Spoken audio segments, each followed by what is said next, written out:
Good morning. My name is Brian McNeil. And I am Lisa Santiago McNeil. And thank you for joining us on our show, Let's Talk About It. We come to you each Monday through Friday right here on the SIBN network, on iHeartRadio, YouTube, TuneIn, as well as Facebook Live.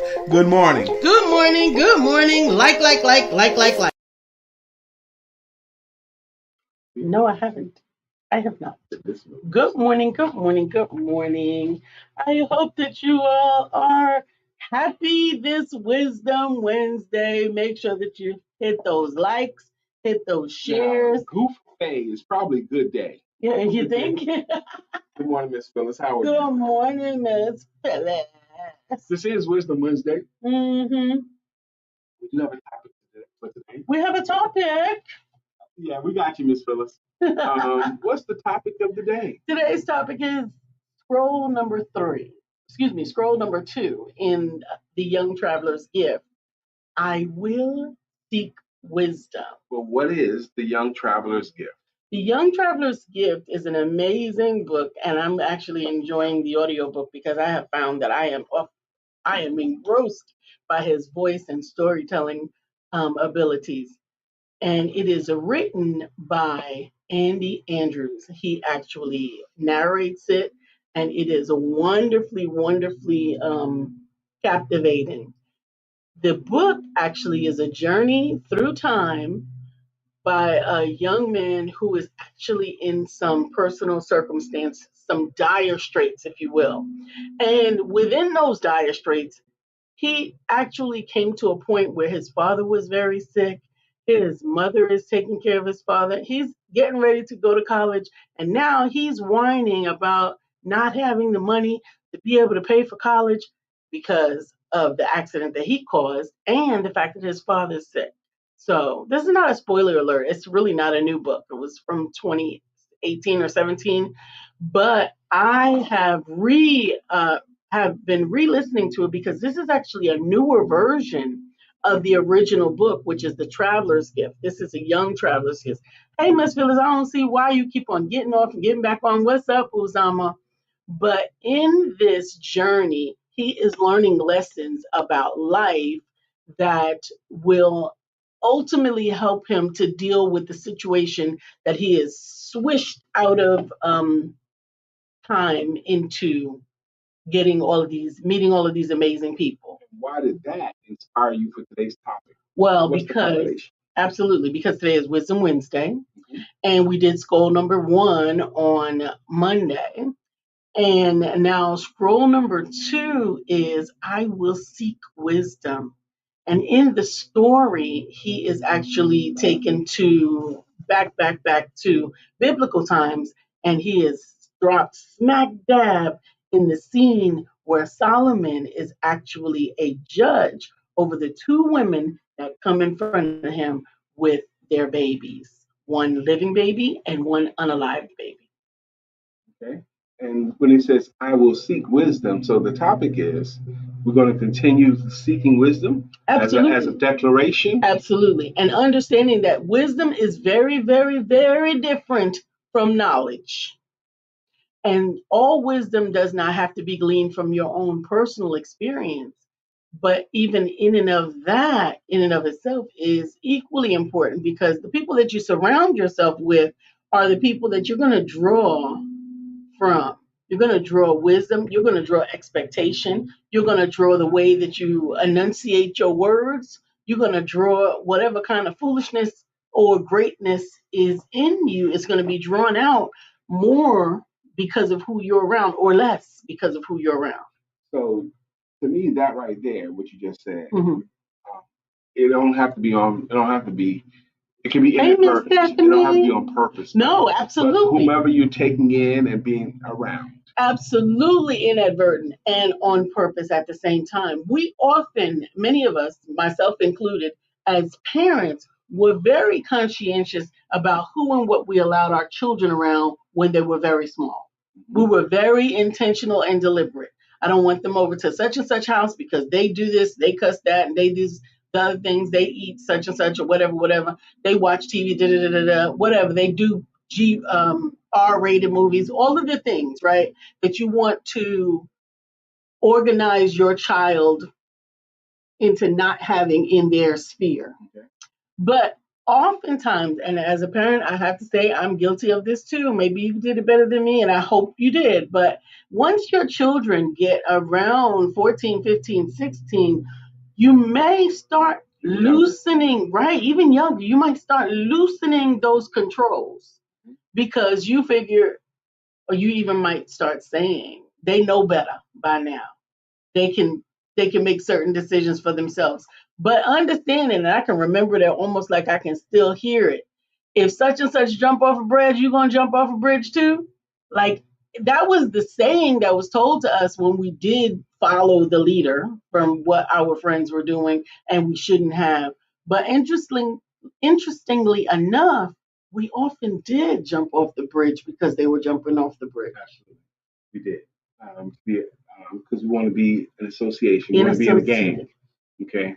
Whether intentional or unintentional, we want to be accepted. I remember because I have 3 younger sisters, and my folks had me when they were in their 20s. Mm-hmm. So by the time I was in, my mother was actually 18, and by the time I was 9 years old, they were in their late 20s, mom and dad, both of them, and they still wanted to be out and about, and I still had my younger sisters.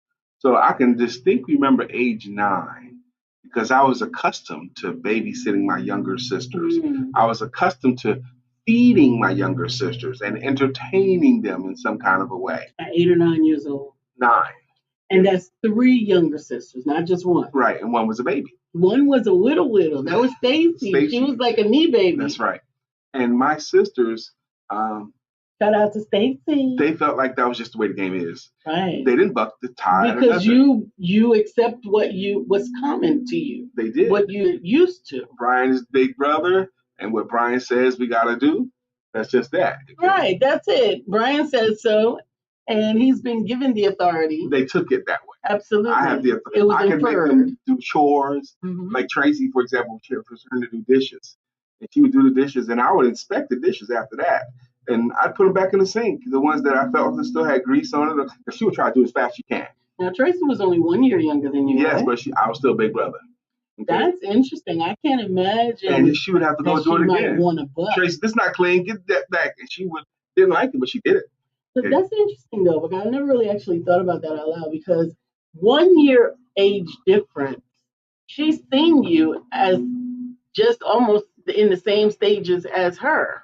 You were never really much bigger than her. But I was the only boy. When you were the only boy, that was also another thing, yeah. I had my own room. I was the only one that didn't. Well, you had your own room because you were the boy. That's right. I did. And the oldest boy. Oftentimes, the baby boy has to be with the middle child. But the point is, where I was going with that, where I think I was going. Anyway, I'm not even sure I was going there, but I think where I was going was, I will seek wisdom. Okay, that's our topic. And Lisa laid out, sometimes you gotta be careful who you're around.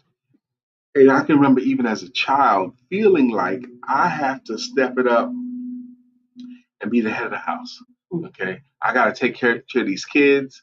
I felt like that, and I had a key around my neck, which a lot of kids did in the 80s, in the 70s.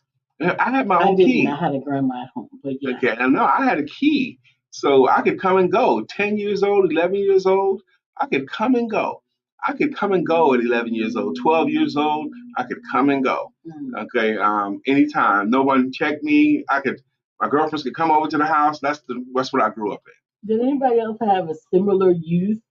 What they used to call it, a latchkey youth? Yes, I mean, latchkey children. Our generation that's what they did because mom and dad had to work. The 70s was very difficult economically in this country. And less likely was there a mom and dad in the home. You actually had... they took the dads out of the house. Yeah, because you couldn't have your dad in the house and get benefits. 73, 74, 1973, 1974, welfare, and they changed these rules. And if there's a man in the house, you don't get no money. There used to be social workers that come to visit. See if a man's around. If they took the men out of the house, black men. Absolutely. They took black men out of the house. Absolutely. And they had to sneak them. It was just terrible. Or get rid of them and not have a man around your children. And think about the lasting impact of that. It took dad out of the house. There has been a continued impact societally as a result of that. I think to the real extreme. On my block in New York, Brooklyn, New York, I live 1446 Alabama Avenue between Dumont and Livonia. That's where I grew up, all my growing up years. 300 families on the block. 2 dads on the whole block. 2 dads that lived in the house. Men would come and go, but 2 dads that lived in the house. My dad. Men would come and go. Yes. My dad lived in the house with me, and a kid across the street named Lee, his dad lived in the house with him. But none of the other kids did. None of the other kids did. It's amazing. Uzoma said, being the oldest, I cooked for my siblings, which led to the love of cooking and joining the Marines as a cook. I didn't know that with you, sir. That's awesome. That's an interesting tidbit. I used to make my sisters deviled eggs and pancakes and eggs. I used to cook them a lot of eggs, it seemed like. And oddly enough, he is allergic to eggs. That's crazy. I'd boil the eggs and then I'd put the pickle relish on it and mustard and stuff. Oh, you was making deviled eggs for real. Okay, I see you. I did. You're going to have to make me some deviled eggs. Sure, I was a kid making that stuff. Okay, I don't know what I do now. I'd probably follow a recipe now. So the point is, will you also take that declaration? Is it worth an endeavor to seek wisdom? Seek wisdom. How do you get wisdom? This is one of my favorite quotes. Get wisdom? Experience. And how do you get experience? Bad decisions. Yeah. Mistakes. But now in the particular scroll, this just broke. Oh man, it's such a pretty thing. I can fix it. I just can't fix it right now. Okay. But it just broke. So in the segment of the book, in the story of Solomon, he didn't get wisdom the same way. We all know that Solomon actually prayed for wisdom. He asked for wisdom. He asked for wisdom. And I wonder if God doles out wisdom the same way he doles out patience. Because he ain't never just handed me no patience in a cup. No, he tries your patience and you get it. Absolutely. But he puts you in situations where you have to be patient enough. Just take it off. I don't want to take it off. It's too much. It changes the look. But okay. So now what Solomon was holding court at this time. And oh my goodness, that's crazy. And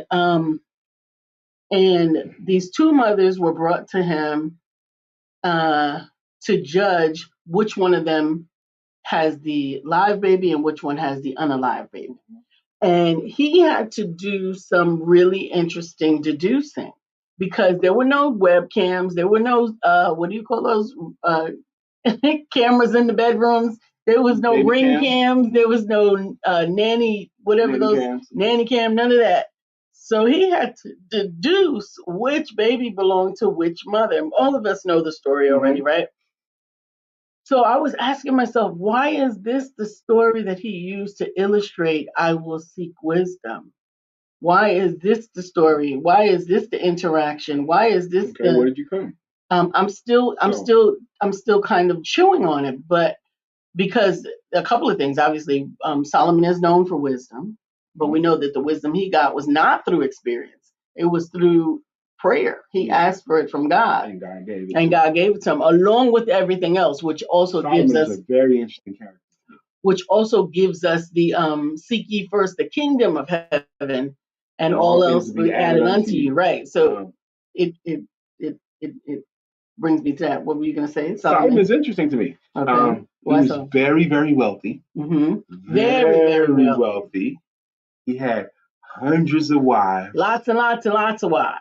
And concubines. Okay. He was also considered wise amongst very, very wise. Very, very rich. Very, very wise. Very, very, very, very well received from almost everyone. And what I also realized. What's this deal about the songs of Solomon? The songs of Solomon, honey. Were they written by Solomon or inspired by Solomon? What? Okay. I don't know. But they're called the songs. There's a book in the Bible. The songs of Solomon. Right. But I don't know if he wrote them or if he inspired them. I don't know. I would have to do a little bit more research. But what I also found was interesting in that just thinking about Solomon and what you just said, he has so many wives and so many concubines. That takes me to another study that I'm doing right now. Okay. I've been studying about Jezebel, which led me to King Ahab, her husband. And she said that led her to another study. She's doing, why is she studying? Because she's seeking wisdom. No one told her I have to do that. No, it wasn't a homework assignment. And she's not going to get a grade on it. No. She's not going to get a grade on her study. No, okay. No. But I think that God is really leading me and directing me in the ways that He wants me to go. I love that about you. In essence, that is seeking wisdom. It is seeking wisdom, and I love that about you. That you are humble enough to still remain a student and still seek answers. And I want that for you too. Absolutely. I am so inspired by the studying I've been doing on my latest book project. My latest book project is I've titled the book project "Sold a Lie: How 100 Years of Deception Has Made Us Afraid to Sell." Okay, and I'm taking it from the 1890s up until 1996, where I feel like is the line of demarcation. The snake oil salesman to the death of the snake oil salesman, to the consumer advocacy agencies and the different people that fought against companies and manufacturing reps, where they would just say anything to sell it. They'd have all kinds of practices. Even when they build major things, they just tell the employees, we're going to do this and not do that. All these deceptive stuff. And then how we fought back. And now I've taken it from the 90s, mid 90s up until today. And from mid 1996, when everyone got access to Google and cell phones, the crimes changed. The scams proliferated. All these online scams came from, and they're still going. But I remember the early scams, yes. Right? You get $1 million, just send us 1,500. Email scams, inbox scams, cell phone scams, all of this kind of stuff, scamming. So I have to put that in my book too. This is going to be a thick book, Uzama, when it's done. But so again, but this is me seeking wisdom. That's what I'm going to say. All of this is really about seeking wisdom, and I know that we have. We're kind of. It may feel like we're going off topic, but we're really not. This is really all tied in to the same thing, because we know that when we seek wisdom, that we will find it, because that's what the Bible says. Mm-hmm. Seek and ye shall find. Seek is the first ask, seek and knock. Yes. Ask, seek, and knock. That's right. I like this little parable about, we're going to bring up Mark Grid in just a moment, but this guy says, he comes in the kitchen and his wife's on the floor in the kitchen, like on the table, looking around. He goes, what happened? He goes, I dropped a quarter out of my pocket. And the guy says, so where did you drop the quarter? I was in the living room. So why are you in the kitchen under the table? Well, the light's better in here. Absolutely. It's about that time on this Wisdom Wednesday for some wisdom from our very, very own wisdom philosopher, Mark Greer. I am so excited to see what his submission might be today, and let's get to it together. I know I'm trying to unmute it, honey. Wow. There we go. And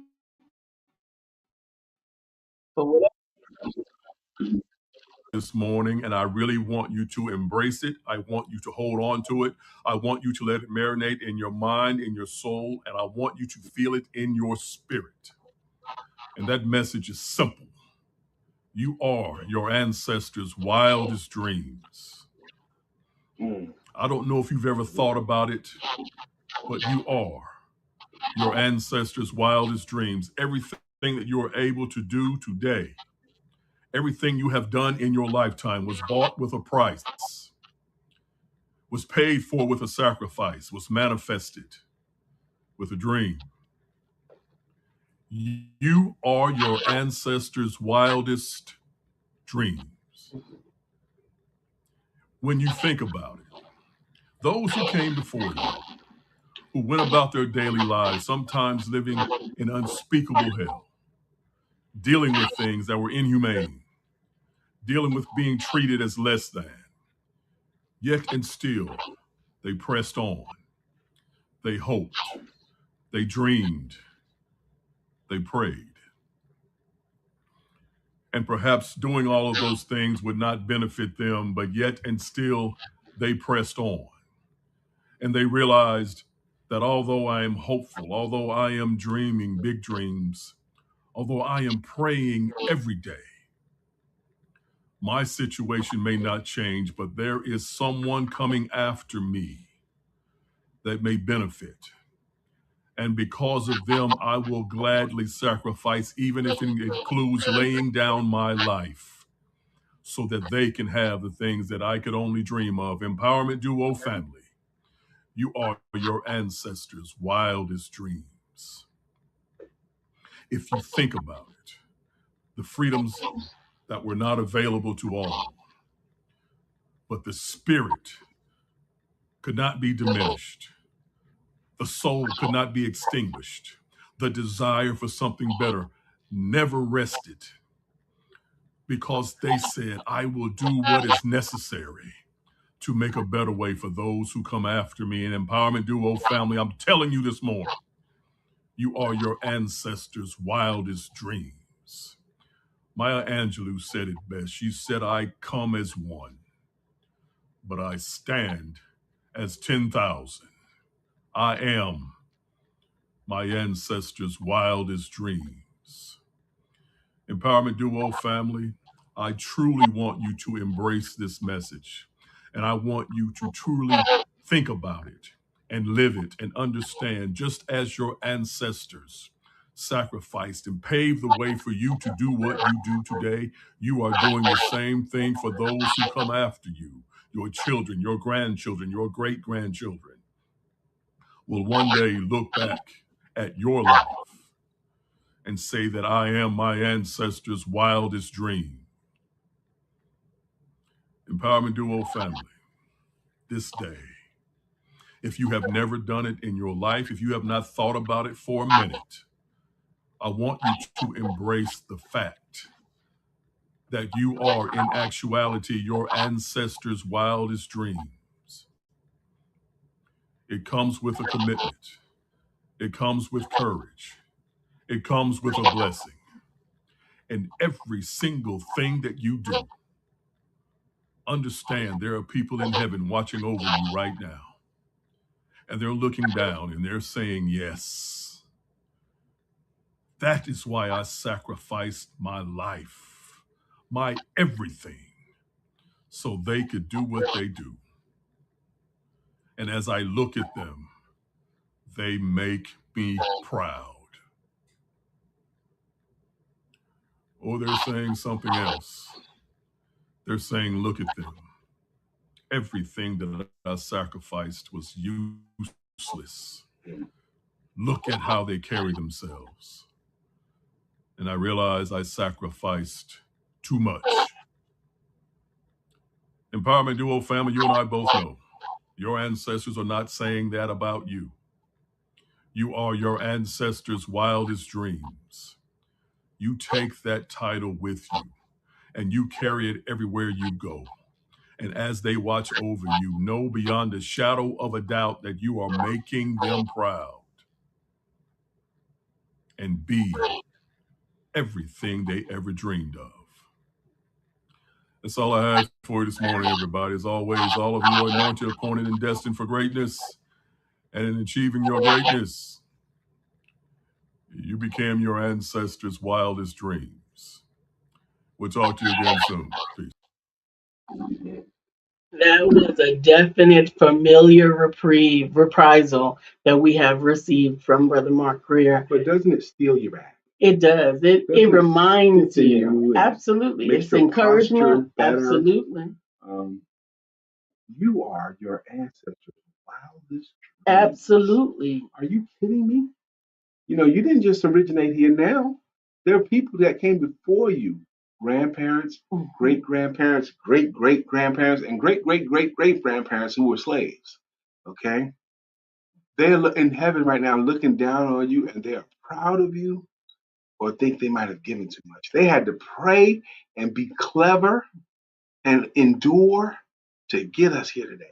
Yeah, I think that's interesting. For me, I actually consistently hearken back to that our ancestors were kings and queens versus stopping at the historical point that they were slaves. Yeah. Because I often feel that we have been brainwashed into having that was the beginning, right? And it really was not. Whether you're African American or not, there are or some other origin, there were ancestors that were deliberate and intentional about overcoming whatever obstacle that they had to go through. And because of that, you are still here. Amen. Good Sister morning, Stephanie Sister Morris says, Vicky. You are your ancestors' wildest dreams. Miss Vicky Linnell Evans, my sister, Vicky Linnell Evans. Isn't today her workshop? No, or is it's it Monday. It's Monday. Monday. I'll be on the featured speaker at the African American Playwrights Group. Will it be an online workshop or is it It's online. in person? It's virtual. Oh, it's virtual. Okay, great. So everyone can participate. And Sister Vicky, if you're in a place where you can post the links to everything. Post the link or share the link today. This is a paid workshop for those who are not members of the AAPG. But it's However, I was about to say it's negligible. And if you find value in it, you can actually use the contribution that is to attend this workshop towards becoming a member of the AAPG. And that is a wonderful. What you're going to get out of this virtual event is the cost of your lunch. Okay. But you're going to get so much value. Absolutely. You're going to be connected to so many people. I'm going to bring a word that costs thousands of dollars for people to pay me to bring. Okay. What I'm going to bring for you guys, people have paid me thousands of dollars to talk about. Good morning, Dr. Beverly. She says, grand rising to my favorite, awesome, beautiful family. Grand rising to you. You know, if you think about Vicky Linnell and Stephanie Morris and Zama Ra, and we have some great people in our sphere. Miss Phyllis and Dr. Beverly, the ones that are chosen to put stuff in the comment section today. Absolutely. And for those of you who are just hanging out and just watching, we appreciate that too. But we love to get to know you. Say something in the comments. They are all individually. Absolutely. Yours. They're all individually amazing. And higher caliber of individual, I find. Zama is still continuing to learn. Absolutely. A lifelong learner. And I think that is one of the ways that we're able to continue to seek wisdom is because of the people that we surround ourselves with. Ms. Phyllis says the Willie Lynch letter that was put in our minds and then took our men and they want to know where our men are. Yeah. The Willie Lynch letters is a way of controlling your slave. Hey, Dr. Deborah. The light-skinned slaves against the dark. You get the field one against the house one. You know, you make them all feel inferior. Okay. And that was his prescription. And it's in our lexicon. It is, taking the black man out of the house. How do you kill a race of people or subject them? When wars were happening and they took over cities, they captured the men. Okay. They took the men away and left the men. Left them there with just the women and the children. Absolutely. If they didn't destroy it or take them too. Good morning, Dr. Deborah. Actually, that was one of the things that I wanted to harken back to with Solomon. Another testament to his wisdom. Solomon was a king when there was one kingdom. So Israel was one kingdom. But then when I was talking about the study that I was doing with Elijah was a prophet from the split kingdom. So we had a northern kingdom and the kingdom of Judah. So we had two. But the testament is, remember that in that scripture, Solomon is known to have many wives and concubines. However, so did King Ahab. And the difference between the two was that Ahab surrendered or succumbed to his wife's gods. She was not from the kingdom. She was not from Israel. Get that before. And his wife Jezebel she was a very devout worshiper of Baal. She actually set forth to kill the prophets, all of the prophets of God, and all of them went into hiding, and Ahab didn't stop her. They went into hiding, and the prophet Elijah kept many of them alive. No, I'm sorry, Ahab's chief of staff, for lack of a better word, I can't remember his name, he actually still served God, and he protected and hid some of the prophets of God so that they wouldn't get killed. But the wisdom that I'm seeing in that is not that Solomon had so many wives and so many concubines, but that he allowed himself to be led astray by their religious practices. He did not allow himself to be led astray, whereas Ahab did. Amazing. I never got that teaching before. Sister Vicky Linnell Evans says, they can email her at VickyLEvansProductions@gmail.com, and she will provide instructions on how to receive the Zoom link. Vicky, if they're here, can they just not inbox you to Facebook too? Can they do that? Just instead of giving them an extra step. And she said that the info is also on the flyer that you have posted on your page. Yeah, and I'll post the flyer again too. I think that was VickyLEvans.com, VickyLEvans.com, and I think there's a link off of there to register and to submit your donation. I think that's what Brian was asking. Is there some way to just send them directly to the space so that they can send you their contribution and thereby receive their links and everything? Yeah. Dr. Deborah's still out there on Bourbon Street in New Orleans, or have you made it back, baby? She's doing great. Absolutely. She's sharing her experience. And beautiful while doing it. I always thought that Dr. Deborah was beautiful, but she's been vibrant in the pictures. You know what, Dr. Deborah? In the videos, even if they've been vibrant. Even if they don't listen to the words, they can see. They'll be like, who this? Vibrant. She's coming across that way. She is. She's coming across as somebody that you want to know, see, and hear what they're doing. Energetic. If Vicky says yes, they can DM her as well. That's right. We want to kiss it. Keep it simple, sister. Okay, yeah. But, because there was one time I spoke to Dr. Deborah. I didn't listen to a word she said, but I know she was saying something. And she meant that.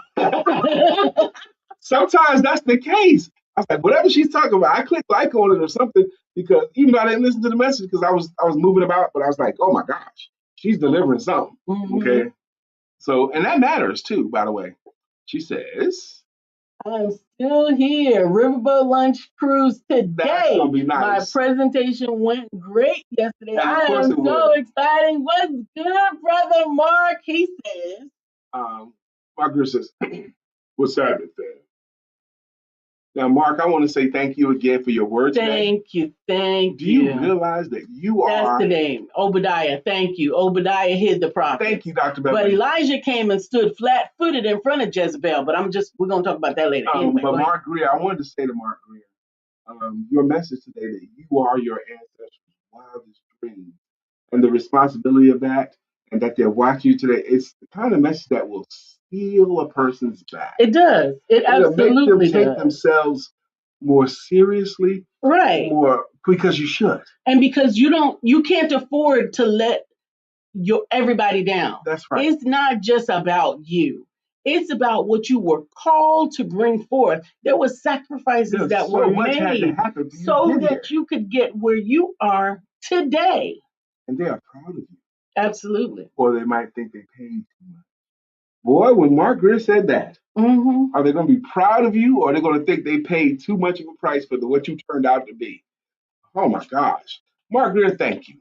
Thank you, Mark Greer. I appreciated your word today. It is time for Today in African American History, 366 Days of Historical Events and Accomplishments by Michael A. Carson.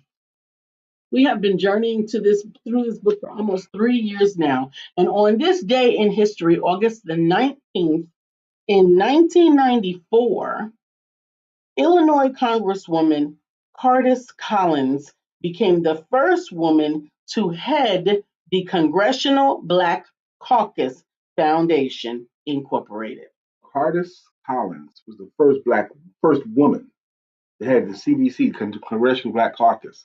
That had only men before that. Absolutely. So what does that tell you about her? The first woman to do it. And Illinois. In Illinois. Okay. In Illinois. The first woman, the first Black person to do anything. There's a reason why they're the first. Because the ones before them met opposition that they couldn't overcome. Okay. But they could not have gotten to be the first if it was not for the overcoming of some of the opposition that came before them. That's right. The hammer taps before them that finally broke it. Absolutely. I was watching last night, Blackish, and one of the little tidbits of history that they included was the chagrin that was being placed on the guy who was Step and Fetch It. He was this and he was that and he was did and he did all of these things and why he was this Step and Fetch It N-word, all these other things, right? But then the counterpoint to that was he was also the first African American millionaire. Yeah. He was also the first Black man who was in the credits, millionaire performer who was in the credits on the movies that he was in. And sometimes we have to respect the position, even if we don't respect what it is that they're necessarily bringing forth. And he did help others out. And along the way. Absolutely. It's easy to knee jerk. I don't like this characterization. It's so easy to make us look like this. We're not all Step and Fetches. And we're not.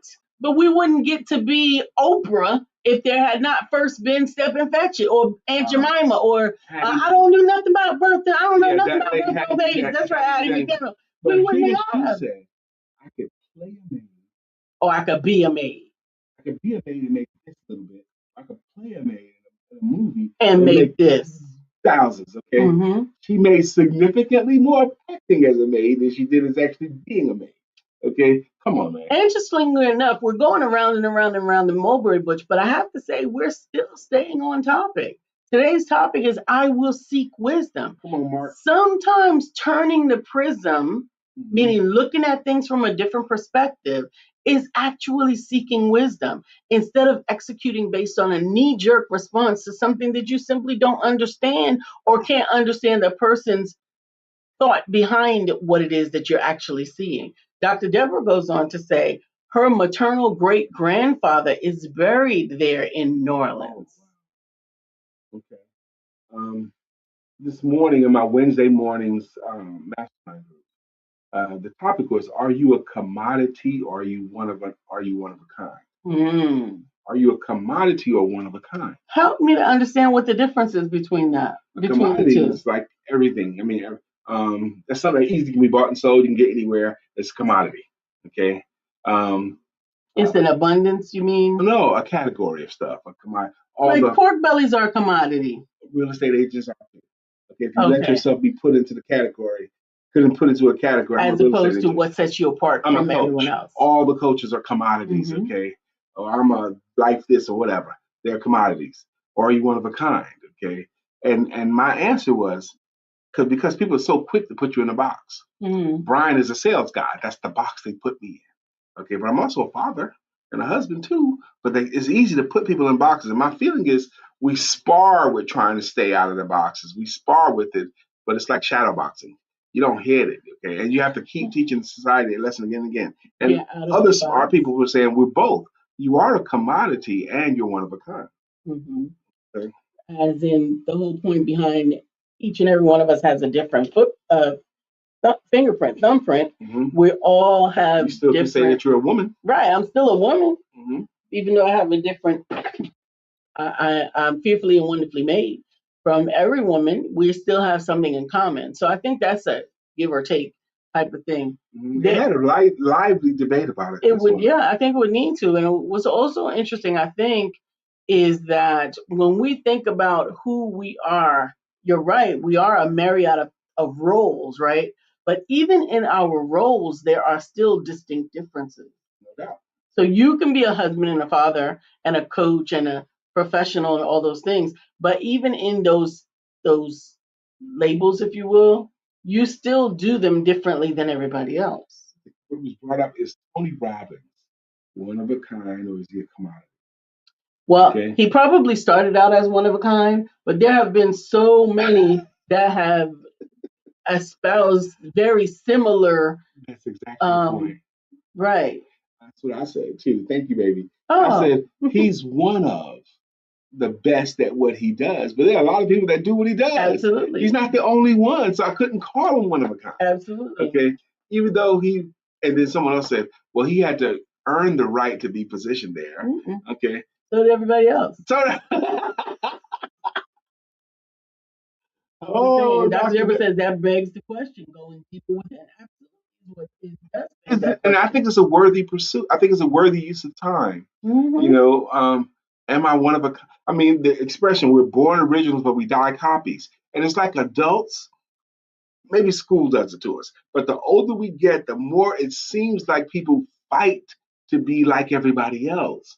They want to be included. They want to be like others that's doing this thing. Okay. Dr. Beverly says, Macy's in wisdom is a declaration of my personal growth, my humility, and how I choose to intentionally learn. I'm seeking for insight learning along the way. I'm not sure I understood What the Macy's is. What the Macy's is. If that Maybe was, you're doing voice to talk and it transcribed you differently than you yeah, intended. they put in Macy's there. If you could restate that so that we can make sure that we follow along with your thought, please do. But wisdom, because you're so smart, we want to make it make absolutely, we want to sense. make sure that we get it. But wisdom is something that you can gain it accidentally. But not likely. You get it on purpose. Well, let me back up. Okay, let me back up with that because that's don't go around there messing with them kids over there. Okay, them N-words over there. Why not? You'll see. So you go around messing with them and get your butt whooped. What did you get? You gain some wisdom. Don't go over there messing with them because you're gonna get a knot in your head. Right, but see, that's what I mean. Is that you didn't go to get the wisdom intentionally. You went over there to be included, to see what you were missing out on, or whatever the case is. You got a little wisdom. That ain't where you want to be next time. Right. But I think that, and that's where you were saying earlier, that experience actually begets wisdom. Dr. Deborah said, I can remember when I was a young preacher and I really wanted to pray like our deacon. He would always pull up a chair and kneel at it. Amen. Amen. I mean, and especially as a young minister, a young preacher, you seek out stuff and to model after. Absolutely. Now, all great speakers model others. Okay, we all do. And I'm putting myself in that category. All great speakers even borrow. Not only model, they borrow stuff too. What's interesting is that a lot of times we model things without understanding the purpose behind them. We don't know that this preacher, this deacon didn't pull up a chair and kneel at it because he knew he was going to pray for a long time. He couldn't stand for a long time. He might have a bad back. He had a bad back, right? So that might have been it. Or what is it, Sigmund Freud? Or who Sigmund was it? Freud. When people observe him under sessions, they notice he always had them on his left. So they all start doing the same thing. And when he found out, that's where he always positioned him. He goes, no, y'all don't understand. I can't hear out of this ear. I have to position him to the ear that I can hear. To the good ear. Right. Yeah, just like the story of the Easter ham? The Easter ham, okay. The girl watches her mom cook ham, and she notices every time she cooks the ham, she lops off the top, the front, and the back. Yep. Okay, before she cooked. So she grew up her whole life doing the same thing. Then She'd buy ham and cut off the front and the back. She thought that's how you most. And taught her daughters the same way. And so grandma finally said, why are you doing that? She goes, well, I saw you doing it my whole life. That's the only way it would fit in my pan. So you were wasting all of that ham because you didn't understand. That's why you need wisdom and versus knowledge. I'm just trying to guess it on. Even the story of the elderly couple been married for a long time. Every morning they get up, they go to the kitchen, and they have hot tea together. And he takes, and they have a piece of jelly bread, one piece of jelly bread each. He takes the bread out of the loaf, puts the jelly on it, hands her one on the sauce, takes one for himself. And there was this one morning, after they've been married a long time, they got their hot tea. He opens up a brand new loaf and he takes the very first slice, the heel of it, puts some jelly on it and slides it over to his wife. And she starts to whimper and cry. He's like, what's the matter? After all these years, you're still so selfish. You give me the worst piece of bread. You still, after all these years, and he goes, oh my God, honey, I'm sorry. I thought you knew that was my favorite part. That was my favorite piece. The crust, that was the one I loved the most. And I've been giving it to you. Perspective. Absolutely. Turn that prism. Dr. Bailey says the people that I've been around all of my life have told me to take responsibility for my personal development and choose sound judgment over a quick fix. Choose sound judgment over a quick fix. Because quick fixes are temporary cleverness. Oftentimes that is true. And Dr. Deborah says, so true. At that time, I didn't seek wisdom. I just desired the outcome. Yeah, Amen. but that's wisdom right there speaking. Dr. Beverly goes on to say, I heard my daughter ask me about Macy's. LOL, that's funny. So your daughter jumped in at the beginning of that, what you were texting. That's funny too. So you're going to explain it, or? Right. So can we hear what it is? It's 9:43. But absolutely, it's time for us to go to the song. But I just want to say what we learned from Solomon in this great presentation of his wisdom was that the woman who was willing to sacrifice the child's life just so that the other woman could not have the baby is the one that was not the mother. Because he could tell the woman that was willing to let the child go, anything that had to be done to preserve his life, that was the real mother. Right. Well, the one woman wanted to win the case. The other one wanted to preserve the child. Okay, that's different. Absolutely. It's 9:44. We're about to say thank you the way we say thank you here. And the way we say thank you is with greeting songs, with greeting logos. For example, our first today is Dr. Beverly. She has a greeting logo and it goes, Phyllis. Excuse me, Miss Phyllis. She has a greeting logo and it goes, Miss Phyllis is here. Phyllis is here. So clear the way. Miss Phyllis is here. Miss Phyllis is here. Now we can all have a great day. Good morning, Miss Phyllis. Good morning. Good morning. Up next is Mr. Uzama Ra. He's got Bitcoin King. He's the Bitcoin King. Uzama.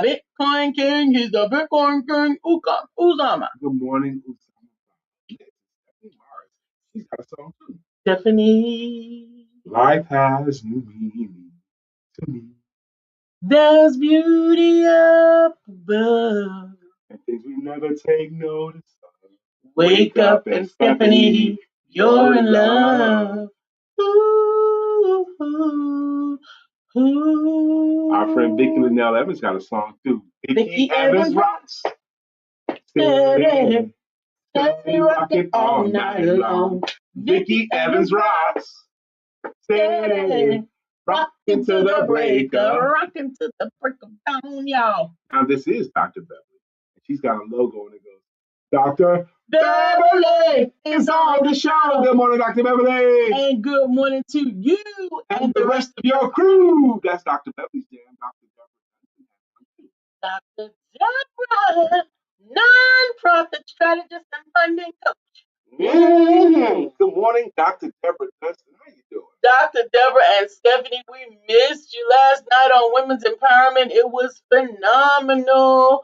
And I am grateful for the ladies that were able to show up. I'm telling you, we had an awesome discussion about showing up with enough faith to match your purpose. Amen. Showing up with enough faith to match your purpose. Brother Mark Greer's got a jam too, and it goes, so wide you can't get around it. So low you can't get under it. So high you can't get over it. Mark Greer is under a groove. He's getting down just for the funk of it. Mark Greer is under a groove. Nothing can stop us now. That's Mark Greer's jam. Yeah. If you're listening to this thinking, man, that's kind of cool. I want a song too with my name in it. Hey, Dr. Deborah, she's dancing into her day New Orleans style with these songs. That's right. You're doing the Bourbon Street, dancing down the street in Bourbon Street. And Dr. Beverly said, oh, me seeking wisdom instead of Macy's seeking wisdom. We got it. We appreciate it. I'm telling you, this week has really flown. Today is hump day. And it is an important day to take stock in your work week.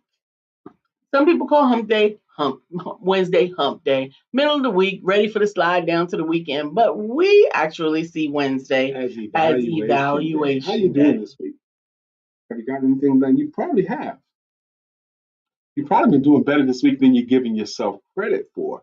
The older I get, the more I'm learning that people stop giving themselves credit. They stop appreciating how amazing they really are. It's almost like they forget that they're amazing. But how are you doing this week? Mm-hmm. Are you helping anybody? Are you moving your business forward? Are you doing anything good for your body? Are you showing love anywhere? How you doing? How you doing? And if you had to do it all again, what would you do differently? Is there anything this week? And I want you to find something. If you had this time to do over again, what would you have done different? Because this keeps you improving. That's what it does. And you want to keep improving. Absolutely. Dr. Beverly says, that true wisdom starts with acknowledging our own ignorance and do. That's right. The And smarter is. people are, the more they realize they don't know. Okay. Isn't that interesting? The smarter people get, the more they realize they don't know stuff. Absolutely. It seems the economy, but it's not.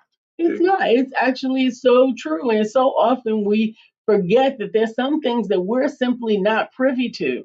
That was part of our discussion last night as well. There's some things we're not privy to. I don't understand. I don't get this. I don't get that. Yes, well, God told you my thoughts are not your thoughts, my ways are not your ways. In other words, this ain't your business.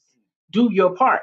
And I'm grateful to be reimagining my position according to God's plans for me. Amen. We're about to get out of here. I got an appointment coming up very soon. Thank you for joining us. We love you. We mean it. In the meantime, between time, don't forget to have sex because it's so good.